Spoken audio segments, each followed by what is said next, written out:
Welcome back to Gruber Motor Company. I'm Pete Gruber. I'm Mark Schaffner, and good afternoon. Welcome to the Tesla Roadster Roundtable podcast. This is the weekly podcast we do for Tesla Roadster owners. The picture behind you there is a lightning green Tesla Roadster that was really my first Tesla. And this picture was taken in downtown Phoenix by the Biltmore on the south side where the, forget the name of that big hotel there, the Ritz-Carlton. Yeah. And the car was so striking, I thought, you know what, let's get rid of the color in the back of the picture. So I did one of those Photoshop things where you create an extra layer, and then you turn that into a black and white, and then you use your delete tool to bring through the other layer underneath, and you suddenly have color in the areas that you're deleting. So that's what that is. It was a fun car, lightning green. So today in our Tesla Roadster podcast, again, any questions that you may have, feel free to ask them. We'll try to get to all the questions as they come in. While we're still talking about getting started here, tomorrow we have a special guest, Ingemar Anderson, an author of a book. What's the name of the book? It's called The Future is Electric. Okay. We spoke to him today and in preparation for the podcast tomorrow, and he asked us, he said, have you guys been promoting this book? We said, why? Well, he says, I'm getting a lot of orders on Amazon, so apparently it's popular. And I said, well, every podcast, actually, we've been plugging the book, so maybe that's what this is about, or maybe you just have a great book. I'm hoping it's a little bit of both. I know that I've read the book. I do recommend it. I do recommend you go to Amazon and look at it and purchase a copy. It's a great book that'll give the person who is considering electric vehicles and what they can do and stuff, kind of some background information. It's almost like EVs for Dummies type of book. Right. Great book. Can you guys throw up the Tesla Roadster newsletter site? And we can move right into today's topic. What we find is that on our website, we have some Roadster tools and products and repositories of information that are quite popular. And the newsletters actually is something we started in 2017, I think. And there were, of course, always questions, how do I do this with my Roadster, especially new owners and or existing Roadster owners that began seeing certain behaviors in the Roadster, service issues that came up. And what we decided to do was create a newsletter section on our website for those kinds of topics. Do you want the newsletters page, or do you want the newest one that we made? The newsletters page showing all of them together. One of the first things that we broke tradition with was there was, for a period of time in the Roadster community, a feeling that the restricted access in the Tesla Roadster, which was password accessible, should not be given to owners. And this is where you find a lot of information about what's going on under the hood in your Roadster, like your calculated amp hour capacity, which now is extremely important to anyone selling their Roadster because it tells you the health of the battery. And there were other things. I think that Tesla originally miscalculated, thinking that owners weren't going to be interested in technical information like this, and just the opposite ended up being true. So we really broke tradition, and one of our first newsletters is, okay, guys, we're going to tell you what this top secret password is. And it turns out the password is 1050, and if you were affiliated with Tesla in the early days, it would help you remember the password because they picked the street, 1050 Bing Street address, for that password. So what that allows you to do is to go into a special section on your vehicle display screen. You tap it 5 or 6 times in the non-interactive display section, and up will pop a question. Do you want to go into the advanced features, and what is the password? And that's where you put your 1050. So that was one of the first newsletters, and then we continued from there. So what I have today is the newest newsletter is Collection of Roadster Tips. and just created this yesterday, actually. And this is a listing of about 25 or 30 different tips that we had at the bottom of each newsletter. What it would typically be is you would have a main theme in the newsletter and then a special tip down on the bottom, which was brief and short. So this is actually a collection of those. And as soon as we put this up, by the way, this morning, we already had someone in Belgium, a Roadster owner, that asked for some more of these and if we have a hard copy of it. You know, as we go through these tips today, I've had read through them, and there's going to be a lot of tips that apply to EV owners in general a little bit more as well. As you go through the tips, I'll help point out some of those things. Very true. Yep, excellent. All right, so one of the first tips that we have here is the charging settings to avoid. Now, again, when Tesla created the Roadster, they thought this was going to be a good idea. It's called storage mode. And in storage mode, you use very little of the battery. It only charges to 20%, which on the surface seems like a good idea.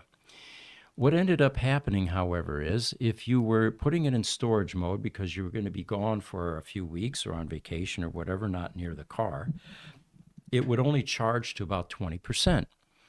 And if you had a problem, a lightning storm came through, it tripped the circuit breaker as the power went off, the distance from 20% charge to zero being bricked is very quick and very short.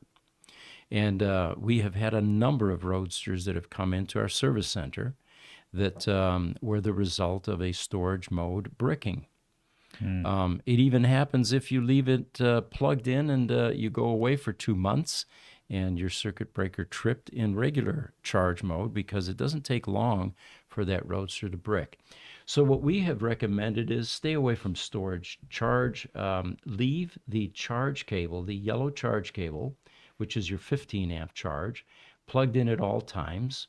And the car will decide when it needs a charge. And at least you have more time than that 20% charge that you normally get with storage mode. Well, haven't you found historically, Pete, that the Roadster will go from a full standard range charge to near 0% in anything from about 7 to 10 days, unless there are other conditions such as heat or cold that may make it even go faster than that?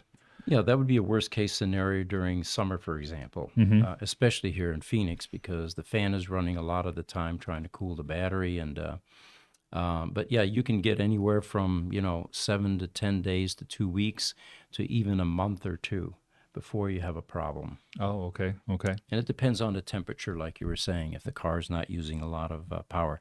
In the Roadster, and the next question that usually comes up, and this hasn't been asked yet, is this problem unique to Tesla Roadsters, or will my Model S, Model 3, X, Y have the same problem?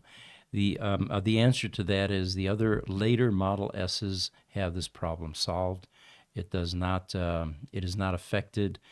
They have contactors actually inside the battery pack that open up and disconnect everything. So essentially, your battery pack is doing the same thing that the cells were doing when they were in storage in the warehouse and inventory, waiting to be built to go into production. Sure, that totally makes sense. And it's one of the things, features of the Roadster being kind of the first of a generation of cars. They just didn't realize at the time that 20% was not necessarily safe. Right. I think we just broke a record here. We haven't had any questions for like 10 minutes. Is that possible, or are we broke? No, we are not seeing them. Richard, what are you seeing over there on TikTok? Anything? We do not have any questions coming in just yet. Okay. Well, we have a question for you then. Do you guys have any questions? Very true. And Pete, do you want the cutaway screen with the tips behind you for this while you're doing all this? Yeah. Let's put that up. Okay. It'll show them where to go. So another Tesla tip. The VIN story is still unfolding. Now, this came to light when we received a request to sell 2 Founder Series Roadster and Model S. These happen to be the same VIN numbers, too. They're Founder Series VIN number 3. And So what we were trying to do was confirm that the Founder Series cars were made in Hethel, UK. Legend had it that, and I own VIN number 5. That's how I'm very interested in this. If a VIN started with SFZ instead of 5YR, which was US based, it would indicate that the car was made in the UK by Lotus in Hethel, UK.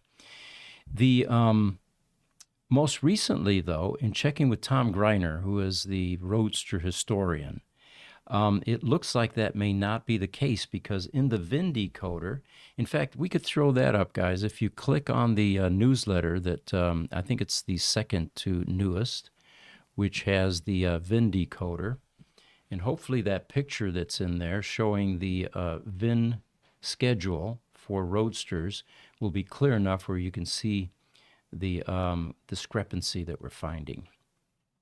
So the there we go. And if we go up a little bit, if you notice digit number 11, the legend there says that if it's a 3, it is made in Hethel, UK. If it's a 1, it was made in US.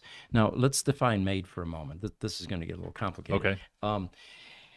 When Tesla was going to build sports cars, they knew they didn't have a facility to build body panels, so they went to a variety of auto manufacturers to try to find a sports car glider that would fit the bill and that they could put a battery into. And Lotus was the one that stepped up to the plate and said, we'll sell you a bunch of Lotus Elise gliders, empty shells, and you can, put batteries in those, and you can electrify them to your heart's content.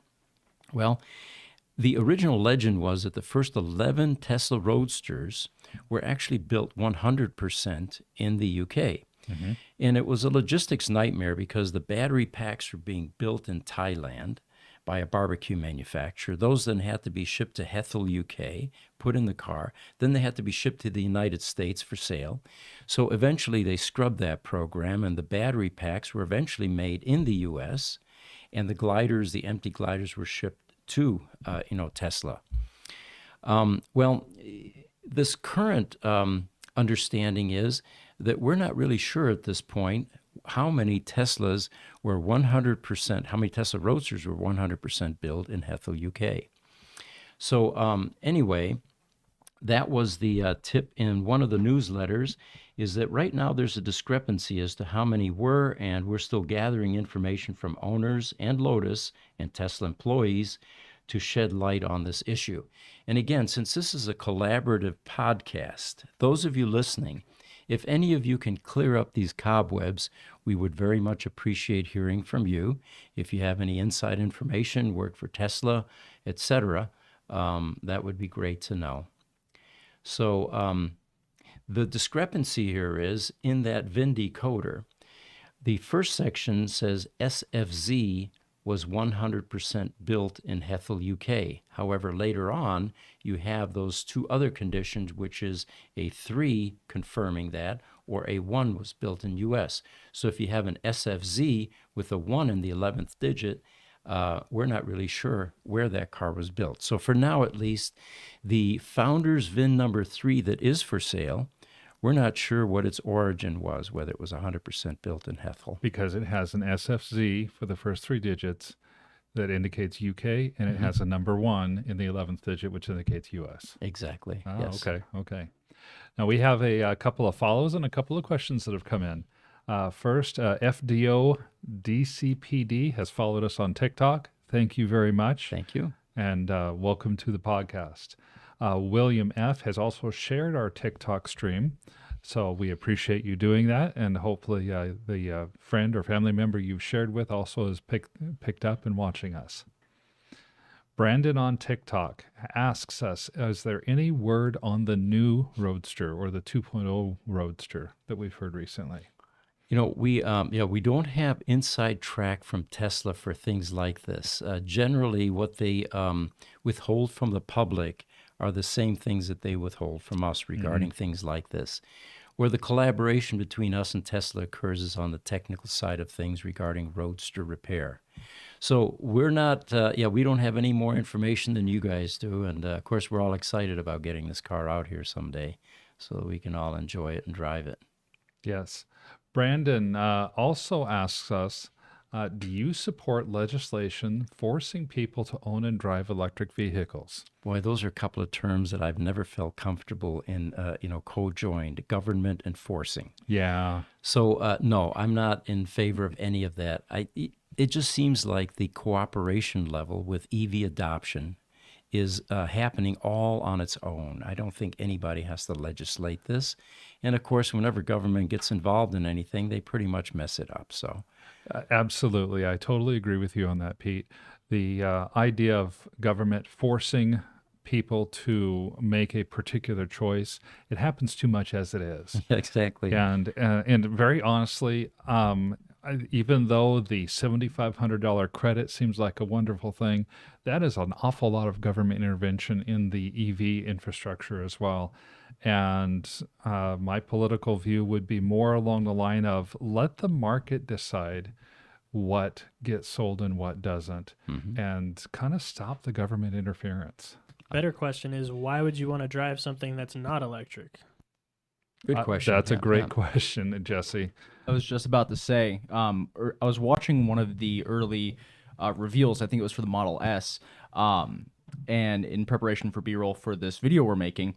And Elon went on stage and basically said that he was like, we have to make them better than anything else.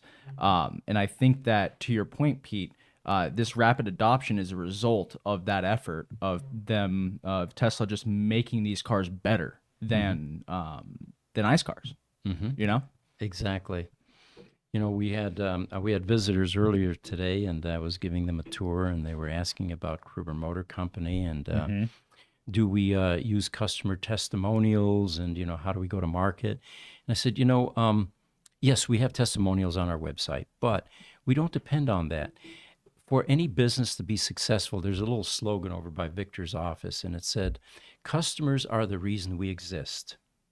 And if that mantra is ingrained in the culture of any company, then you naturally know the right thing to do at all times.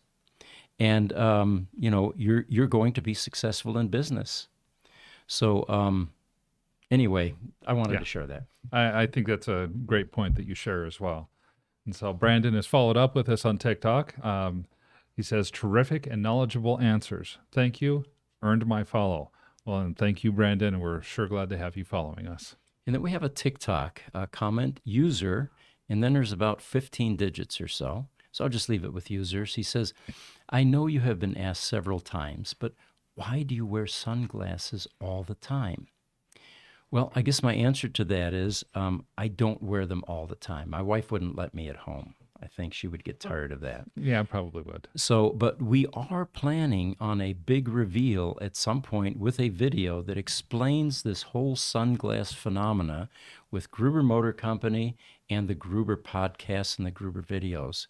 Accompanied with some merch, of course. We'll be selling some glasses. Exactly. There'll be Yeah. a lot of swag. And you know what? We're finding that the people, our guests, are interested in also wearing sunglasses. Tomorrow, we're going to have the author of this book that we talked about. Right. And he said, I actually went out and bought myself a special pair of sunglasses for this podcast. Oh, that's fantastic. I Yes. didn't know that.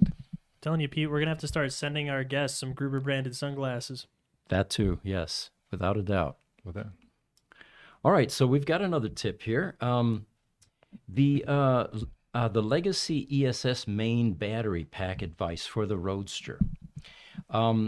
This tech tip reads like this. In conversations with J.B. Strobel, who was the chief technology officer of Tesla for over a decade, actually I think it was 12 or 14 years, I forget now, and heavily involved in the Roadster battery pack design.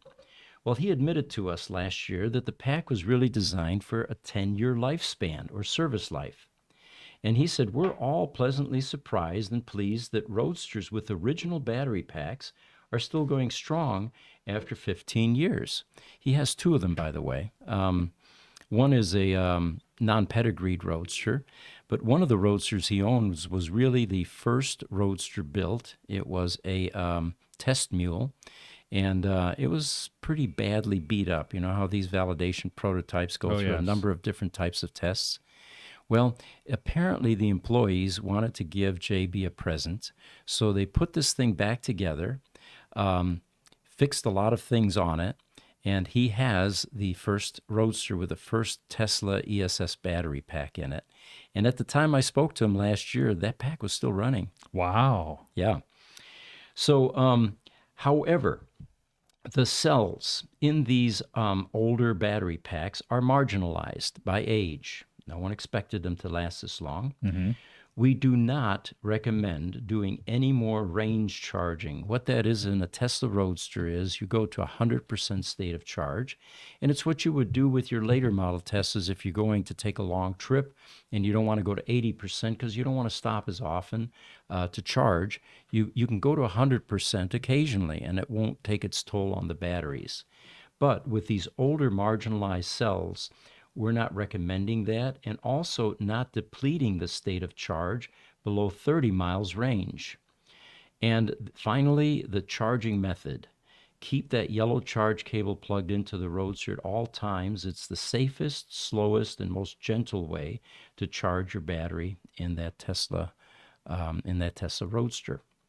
The yellow charge cable, by the way, is a 15 amp AC charge. One other thing that you want to make sure of is that you have it plugged into a dedicated outlet. And what I mean by that is in not commercial, but in residential construction, through code, you're allowed to daisy chain outlets, which means that you can have one on one side of the wall, the same circuit on the other side of the wall.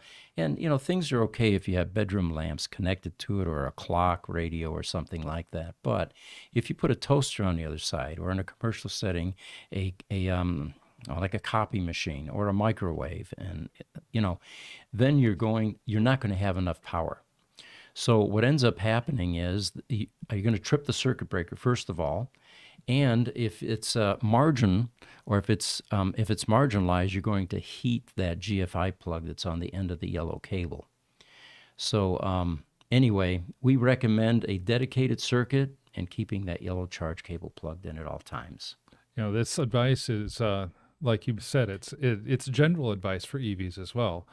We were talking in a recent podcast about kind of the 80-20 rule for EV charging, and I had done some additional research after that. The ideal for an electric vehicle battery, regardless, Roadster or any other kind, is not practical because it says you don't charge above 70 and you don't get below 65. But the next best ideal is more like a 75-25 rule, where you try not to charge above about 75% and not below about 25. The 80-20 rule that's been widely talked about holds pretty true. And a standard mode charge on a Roadster is about that 80% level. I'm thinking with the range that you get on a Roadster, 30 miles is about 20% left of the charge as well. Okay, so it's a good range to stay within then. Yeah, most definitely. And one thing I want to clarify, Mark, you might know about this. I don't think this 80%, 70% charging applies to new batteries. Is that correct? Because I don't want to scare anybody away from a new Tesla. We're talking about older battery tech here, right? Well, it depends on the type of battery. The newer batteries that are starting to come out with the Model 3s and Model Ys, the LFP batteries, don't really have this rule apply to them because that lithium iron phosphate chemical is a little bit different than the older LiPo batteries, and it is more designed to be able to take a charge and not overheat when it gets all the way to 100%. So that is a good point that you bring up, Jesse. And, as the battery chemistries change, the rules change constantly. Do you remember the old tool batteries where they had memory and you had to take them out of that range or it would get stuck, Well, all of these chemistries are going to alter the rules every time that something new comes out. Yep. On Facebook, Jiminy Stack has joined us this afternoon. Welcome back. He said that J.B. Straubel started in 2004. He worked for 14 years at Tesla, left in 2018. J.B. started a battery recycling company. Redwood Materials, yep. And if I remember right, JB is about to be voted on to become one of the 3 members of the board of directors for Tesla as well. I'm sure they're going to welcome him back. I think they will too. All right. So how to preserve your Tesla Roadster battery. We've got a number of additional tips here. And by the way, feel free to chime in at any point in time, just like Jiminy did. This is a collaborative effort. Our Roadster battery repair services require a fair share of research and development, this tip starts off with. And we are now observing and reacting to aging pack issues and behavior. Pete, Yeah. I'm sorry, we got to get the mic in front of you a little bit. All right, let me turn it this way. There we go. This is beginning to reveal some interesting data, vulnerabilities all related to preserving legacy Roadster battery packs aged 10 to 12 years. Now, that was when this was written. They're like 15 years now for the legacy packs that came out in 2008. So we saw an interesting pattern begin to emerge as these packs aged. And there are resistive cells that are beginning to manifest. And typically what happens is in a brick, you have a collection of 69 cells, 18650s, all connected in parallel. And as one of those goes resistive, it begins to become parasitic. In other words, it's acting like the load that it's supposed to feed. So the other 68 cells in that brick now are not only supporting the loads in the car, but also trying to keep this battery up to a certain level. And the end result is that it begins to decline in voltage. The brick declines in voltage. And the Roadster has a number of safety mechanisms built into it that consider that a dangerous situation. Because if you overcharge a 18650 or a lithium-ion cell, it can ignite, it can catch fire. So the safety systems begin to regulate how much charge that pack can handle. And your first symptom when you have a resistive cell is that your range begins to decline abnormally. Now, there's normal range decline based on age in a Roadster, and it's not uncommon to go from 172 miles down maybe 5 miles over a period of a year.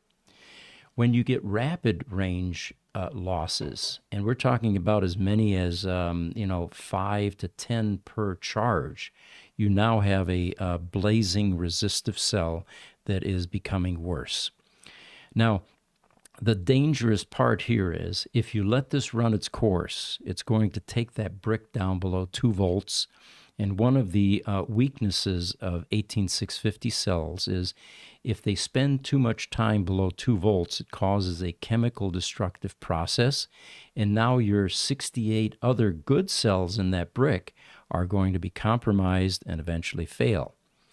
So that's the time that you need to get the car into a shop like ours that can identify and find that one needle in a haystack, that one resistive cell out of 6,831, neutralize it, basically take it out of circuit, and then restore power to that brick. And then the car continues to drive. Fortunately, what we're finding is that these aberrations with a resistive cell are not yet indications of end-of-life failure. An end-of-life failure in that pack would indicate that a bunch of them are going bad, like lemmings going into the sea. By the way, I just found out that that's a myth. Lemmings do not go into the sea. Oh, really? Yeah, I had been using that for years. So anyway, I need to point that out just to make that accurate for the fact checkers out there. Yeah, thank you. But so these cells, typically a resistive cell, it's usually only one. Once you get rid of it, that car continues to drive for many years thereafter. So and the other thing is, the first thing that you do when you have a battery problem or you can't charge, you want to pull that service plug on a Tesla Roadster, because what that does is it disconnects all of the loads in that car that are draining that battery. That's what they're doing in the later Model S's. They do that with a contactor rather than manually unplugging, the battery pack. Okay. But the reason that unplugging a service pack in a Roadster with a resistive cell that is declining doesn't work is because that resistive cell is going to drain that brick, whether there's an external load or not, because itself is the load in that brick. Correct. Now, I know that I've looked at some log files over the years as well, And the log is a wonderful tool for us to be able to go from the 6,800 plus cells all the way down to the group of 69 cells where we have resistive cell. So it's not like we're having to have somebody go through and 1,749, 1,750, and test all 6,800 cells. And then the next challenge becomes identifying one resistive cell in a group of cells that's all connected in parallel because they all look the same. Right. So we have a highly evolved, specialized process that actually allows us to isolate that one cell out of those 69 that is causing this problem. So it looks like we have a question from YouTube Shorts. Nice Geek is his name, The Nice Geek. Well, welcome. And he said, what is this podcast? Well, this is our weekly Tesla Roadster podcast where we give some equal time to all of the Roadster owners. And the Tesla Roadster, the first generation at least, there were 2,400 built. There are about 2,000 or so owners left in the world according to our census program on our website. That's right. And we give them some equal time. Eventually, the Roadster ownership, of course, will increase exponentially as this new Hyper Roadster comes out. But in the meantime, the first-generation Roadster owners get their own weekly podcast, which, by the way, brings me to another topic. Next week, Thursday morning at 10 a.m., we're going to again attempt to have the German company, which is going to join us, Conrad Buck.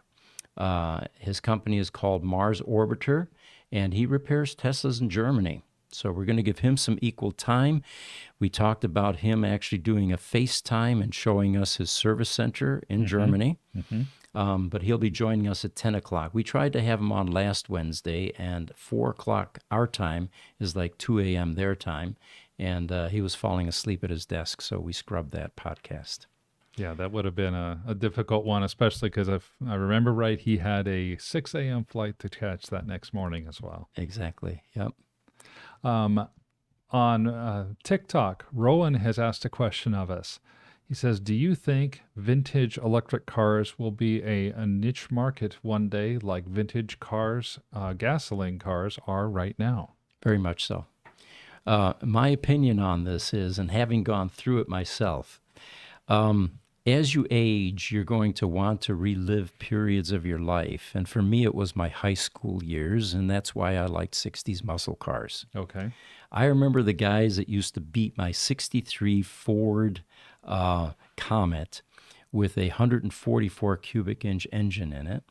And they usually had the Mopars or the Chevys, the SS Chevys with the 327s or even 396s in them. And, of course, the Mopars. We didn't have any Hemi guys in high school. I couldn't afford that. But we even had a guy that had a Corvette, by the way. But anyway, as these groups or as these generations go through their life cycles, they're going to want to relive certain periods of their life. And, cars are very much a part of that. There's a whole, feeling that goes with that. You don't have to be a car person to appreciate that. My wife even liked her 60 Chevy Impala, for example. Sure. She felt like Thelma and Louise. This thing had a front seat that was the size of our living room couch, But I think there's going to be a huge market for vintage electric conversions. And, definitely a niche market. We have a shop here that's right next to Gruber Motor Company. It's called Hot Rods by Dean. And any given day, you'll see 30s, 40s, 50s, all the muscle cars out there, wonderfully restored, just meticulously recreated with upgraded crate engines and lots of chrome and a performance exhaust. And, Dean, the owner, freely admits, he says, yeah, all of my customers are rich old guys. Oh, yeah. I mean, what are you going to do with your money by the time you get to that age, right? Have some fun and enjoy or relive your youth. Try to spend all your kids' inheritance. Exactly, yes. Pete, real quick, I want to pull up something for you to look at, too. Yeah. I'm going to try and make a comparison here. I don't know if it's going to work. All right. But the Ford Model T came out in 1908. Okay. The Tesla Roadster came out in 2008, right? All right. So that's kind of like the Model T of the electric revolution, in my opinion. So, we haven't even gotten into the beginning of electric cars yet. So, whatever Yeah. electric vintage cars will be someday, we haven't even seen them yet. We're still so early on. I think it's got a long way to go. That's an excellent observation because, the feeling now is that the Roadster really is the first EV. There Yeah. was an EV1 in 1908. There were taxi cabs in New York. Everybody knows that story. But what ignited the EV passion? It was the Roadster. It wasn't the EV1. It wasn't, all the other cars it wasn't golf carts. Right. The Tesla Roadster was a sports car, a two-seater. They're all brightly colored, and it really did, I think, ignite that passion and that EV adoption rate. And then, of course, having Tesla come along with a more sensible car shortly after the Roadster made this thing mainstream. You now had a four-door grocery getter that the family could get into and still enjoy all the benefits of an EV. Well, and to the point earlier from Brandon's question, this was an excellent car that happened to be powered by electricity and a battery. It wasn't a battery car. It wasn't a novelty. It was a top quality car that could start up and go, 0 to 60 faster than anything else, even though its top speed wasn't necessarily that impressive compared to other sports cars. And it was because of that, because of the quality of the car it was, not the quality of electric car it was, is why the entire revolution took off, in my opinion. Yeah. We're very familiar with so many Roadster owners, having worked in that community now for, almost a decade. These people are passionate about their cars. They love these little Roadsters. Oh, yeah. One of the biggest problems was 4 years ago or so when Tesla decided that they didn't have enough parts for Roadsters anymore. They had been buying parts from us, and they were cleaning us out too. And they decided, it's not cost effective for us to attempt to recreate these parts. Why don't we just simply put a buyback program together and allow people to upgrade and go into a Model 3 from a Tesla Roadster? The miscalculation was that they didn't tell people at the time what they were going to do with their Roadsters once they purchased them. And these Roadster owners many of them would not have sold them their car had they known that it was going to be parted out. Well, we have several stories of owners that found out afterwards that their beloved Roadster was sitting across the country on parts shelves to be put into other cars, and they were just devastated by it. Right. And it's not your Ford and Chevy. If your Chevy gets left outside and the seats get wet or the leather gets ruined, once you've owned the car, you're done with it. You've got a new car, you're feeling better. But Yeah. with Roadsters, it just wasn't that kind of a car. And of course, they quickly corrected that. I remember sending an email to Jerome Gillen at the time, the president of Tesla, and explained to him, look, you really got to get full disclosure here. We actually ended up rescuing a Roadster from Chicago because I knew what was going to happen to the second last Roadster built in 1457. Right. It had 7,000 miles on it. It had been sitting on the showroom floor next to all of the Ferraris and for years because they were a Ferrari dealership. And pristine, still had the new car odor on the inside. And once I found out that that car was going to be sold to Tesla for parts, I struck a deal with the owner. Yeah, and I remember that particular car. It's our electric blue that's sitting in the service center. That's right. On TikTok, Gizmo Duck has asked us, when is Tesla going to start recycling their own batteries? I don't know that, but with the relationship with JB's company, with Redwood Materials, I understand that Redwood is even expanding and building close to a Tesla production facility.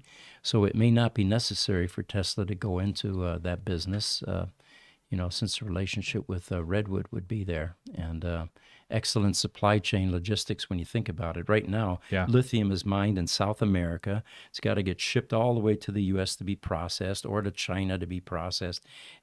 Horribly inefficient, and it negates all of the gains that you get by going emission-free or, sustainable energy. Yeah. So this definitely has a lot of advantages written all over it. Not only do you have high-grade ore that is coming into these recycling facilities, the battery recycling facilities, but then with a very short supply chain, path to where it's being reused and an endless supply of being able to reuse it, this makes a lot of sense. Well, and from what we understand, Redwood Materials is able to recycle something around 98% of the materials that are going Yeah. into these batteries.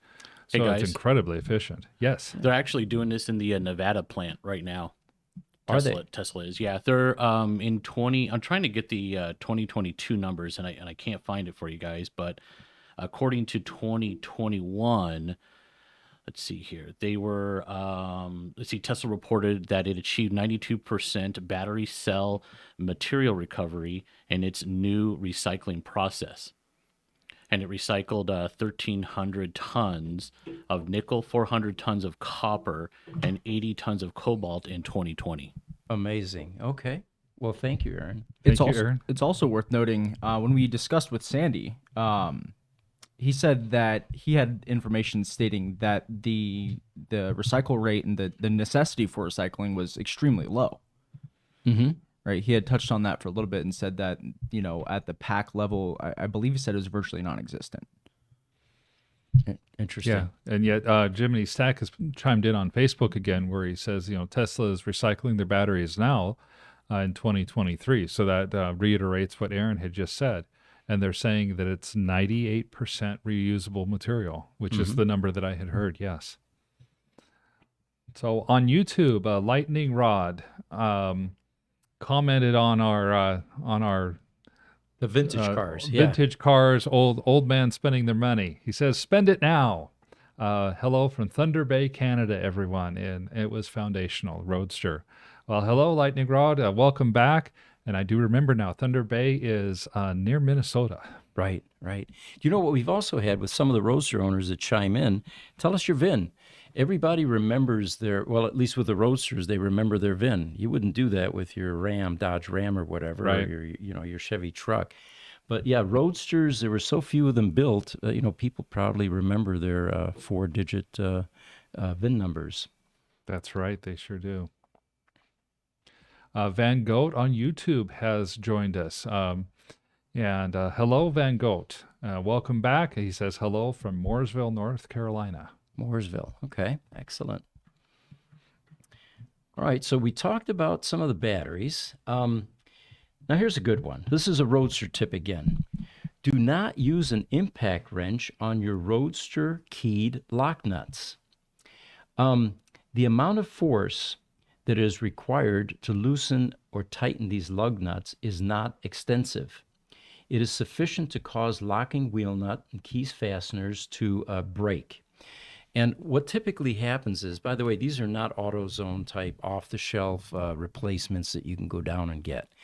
And usually when you get into a bind with a broken locking lug nut on a Tesla Roadster, it's the worst possible time when you've got a flat tire. And the tire shop says, we can't get your wheel off. Now you're going to try to scour the globe for a locking lug nut, key that is going to be extremely hard to find. Now, what we started doing years ago was we began collecting these, and we would ask owners, look, the best thing for you to do is to replace all your lug nuts and get rid of that locking lug nut. If you do that, you'll never run into this problem in the future. And if you'd like to donate your locking lug nut to our library, we offer these free to the Roadster community. So when you do break one, you can't find one, you just simply send us a picture of your broken one and the letter on the back. By the way, they had 2 or 3 dozen letters on the back. Right. And we will send you one. We just ask that you return it when you're done with it. So what we suggest is get rid of those locking lug nuts, take them off. The new lug nuts that we have in stock are actually zinc plated. They look much better than the old rusted versions that are on most Roadsters these days, and you basically have insurance. Now, if you have a collectible Roadster, we understand that sometimes owners want to keep everything that came with the car. Sure. And in that scenario, keep your old lug nuts and keep that lug nut key, and keep it with the car, for its collectability. But if it's not a pedigreed car and you'd like to donate, we'll certainly return that favor to the community at some point in time. Now, since we were talking about removing these lug nuts with a standard or a hand wrench to remove them, and a torque wrench possibly to tighten them down, do you know the torque specs to be able to tighten these lug nuts down to? You know what? Let me see if the tech tip talks about that. That's a good question. We're going to insert that. It does not have it in here. So what typically happens is when the locking lug nuts are removed, a breaker bar is the best way to do that.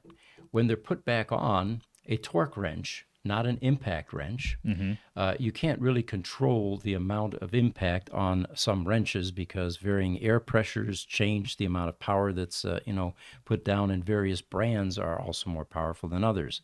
But they definitely will break at some point, and it's probably a tire shop that broke your locking lug nut, Sure, yeah. the last time they used it, and maybe they didn't tell you.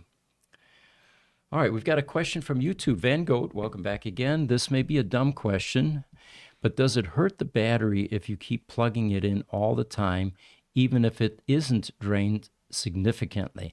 On a Tesla Roadster, no, because the Roadster isn't going to turn the charging mechanism on until it thinks it needs it. So the best thing to do if you're storing your Roadster is use that yellow 15-amp charge cable. Just leave it plugged in at all times, and the Roadster will decide when it wants a charge. And on other EVs, the answer is also no. It does not hurt the battery significantly. I was talking a little bit earlier, Van Gogh, in our podcast here about the ideal range for EV batteries, not the realistic range, is between 65 and 70%. Meaning you don't go above 70 or don't go below 65. That's why I say it's not terribly realistic. But lithium-ion batteries, the LiPo batteries that are so common in most cars, and some of the newer lithium iron phosphate batteries that are starting to come out, do not have the memory issues that the old nickel hydride or NiCad batteries used to have. Mm-hmm. So staying with this tip on charging cables, there's an expanded version of this tech tip in one of the newsletters regarding charging cables and extension cords. I just ran into this weekend. We received a Roadster from California that was bricked, and it got to our service center Saturday morning, and it was beeping like crazy, which is one of the things that Roadsters do when they're about to die. And I was ready to do life support on it, opened up the battery. I was going to take the cover off, and I thought, just on a lark, let me try the yellow charge cable to see if it will accept the charge. At the customer's house, it did not. Turns out it took a charge. Well, that saved me from having to do life support, open everything up, put the cards in, take voltage measurements and all that. And just before I left Saturday, I got an error. Extension cord detected. What that means is that the Roadster sensed a voltage drop sufficient to where it recognized that there wasn't enough voltage getting to the charging circuit. And I thought, well, that can't be because I have a 10-gauge cord. It's only 15 feet long. That must have been a spurious error. So I started it up again, planning to come back in Sunday morning to check on it. I did. Came in Sunday morning, and it quit again with an extension cord error. So what the Roadster will do is give you an indication if it senses that extension cord, and you have to make sure that your extension cord is at least 10 gauge. Now, the 10 gauge extension cord is good for 22 amps, sorry. That's the ideal size. And lengthwise, I don't recommend a 100-foot 10-gauge because you're going to have some voltage drop over that 100 feet. But, up to 25 feet would be okay with a 10-gauge cord. Now you can safely charge your Roadster. It's not going to give you those errors. Now, why my 15-foot cord Saturday didn't work is most likely problems in the Roadster, because what we found out later, there were some PEM problems, and we're still working on that. Okay. But your typical extension cords, and Mark had mentioned that they're actually color-coded. Typically, they are the 14 or 16 gauge cords. At least if you go to your local home improvement center, are going to typically be orange, and the heavy duty cords, the 10 gauge cords, is the one I'm thinking of, are typically yellow, and it's almost exactly the same yellow color that the Roadster charge cable comes with. Interesting. Okay. So the chart that we gave here in this tech tip was that an 18 gauge extension cord is good for 5 amps. Well, that's 10 amps shy of what that Roadster is going to want and demand. And those are the little white lamp cords Yes. with the dual plugs. Yeah. Then the next one up is a 16 gauge, and that's good for 7 amps. Then you have a 14 gauge, which is good for 12 amps, and then 12 gauge, which is good for 16 amps. That is the minimum recommended size for a Tesla Roadster charge, because you're going to draw 15 amps off of that outlet, and assuming that it's a dedicated outlet. Remember, if you have daisy-chained outlets, you're going to have other devices plugged in. You're going to get even less current going to that Roadster.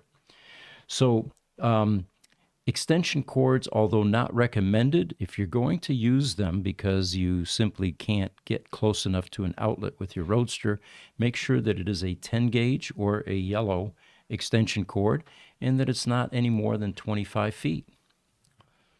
Okay, guys, just so you know, we are at 57 minutes. Okay. Great, thank you. On TikTok, Doc1234 has followed us. Welcome this afternoon, and thank you for following us.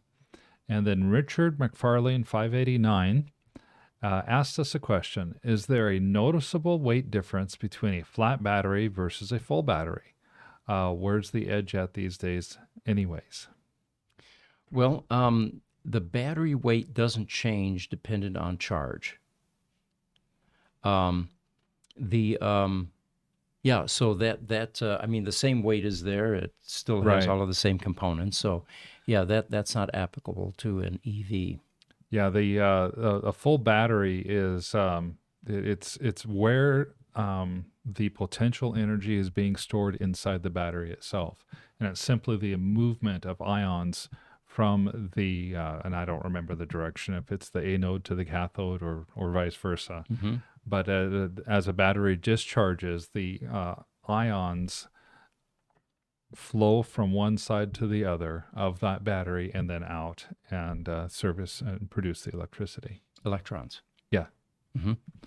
And yeah, there's some, at least when I was in high school, and we talked about electron flow, the flow or direction is a theory, or was at that time. I don't know whether that's been clarified since then, but it's all about the flow of electrons, for sure. For sure. Lightning Rod on YouTube has asked us a question as well. How high do you think the bar is going to be in another 10 years for electric batteries? Is it 500 watts per kilogram, or maybe even 1500 watts per kilogram? Where's the edge at these days anyways? I believe right now the CATL has already announced that they're producing a battery that can do 500 watts per kilo of energy. So not 10 years, that's today. That's now. That's What was the Amprius one? That was even crazier, right? 1,000, I think. Yeah, I think the Amprius one was even higher than that. Yeah. And battery technology is moving at an absolutely dizzying pace right now. I think 1,500 watts per kilogram not only is going to be achievable within 10 years, I think that's going to be below the minimum standard. Here comes Jesse. Yeah. 10 years from now, we'll be running on fusion. I knew it was coming.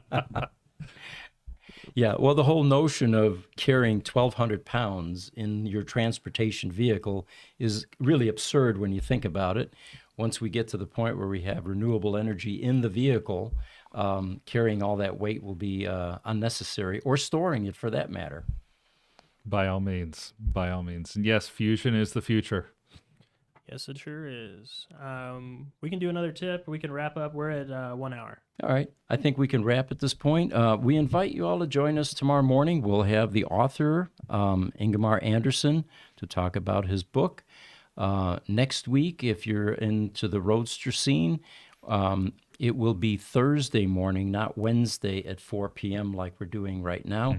And it will be Conrad Buck with Mars Orbiter in Germany, who is a passionate Roadster follower, and he's going to tell you all about his capabilities, his shop's capabilities, and what he can do for you in Europe. Looking forward to that time very much. Invite you to join us in the Gruber Morning Show at 10 a.m. Mountain Standard Time, Tuesdays and Thursdays. And watch our podcast after hours. When we're not live, you can go to Spotify and the platforms that we're on, YouTube, Facebook, LinkedIn, among others. And again, thank you for joining us, and thank you for participating. Thank you. We'll see you next time.